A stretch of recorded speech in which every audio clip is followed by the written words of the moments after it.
خبر شمید برادران وحدتی، یکی از نکته های بسیار رو گفتن ممکن یکی از وطن های فناتیزم سالهای 90 در قلمرو تاجیکستان وحدت.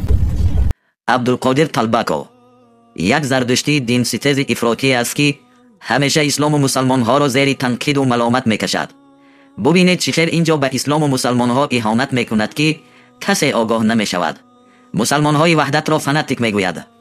یک زردشتی افراطی آمده برای مسلمان ها دینشان را می آموزد که چگونه باید زندگی کنند. پناه به خداوند. آقای طلبکوف، مسلمان های وحدت فناتیک نیستند و نبودند. فناتیک تویی که حقیقت اسلام را نفهمیده بر آن دشمن شده ای. یهودی ها و نصرانی های با سواد و روشن فکری که فهم و فراست دارند درباره اسلام و مسلمان ها با احترام حرف میزنند. کمترین اهانت در کلام آنها دیده نمی شود.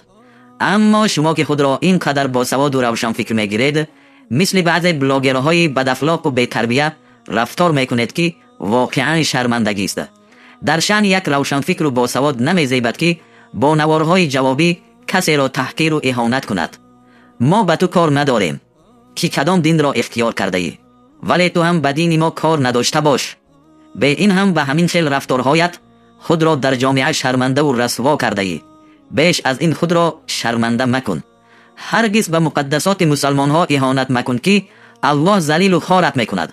الکی تو را در ذلت و خواری میبینیم که مثل یک چیزی نادرکار کنارت گذاشته اند و انشاءالله که نام تو در زبالدان تاریخ به فراموشی سپرده می شود.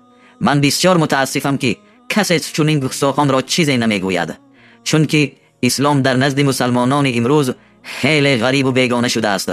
وای بر حال ما مسلمانان که از دینمان دفاع کردن نمیتوانیم.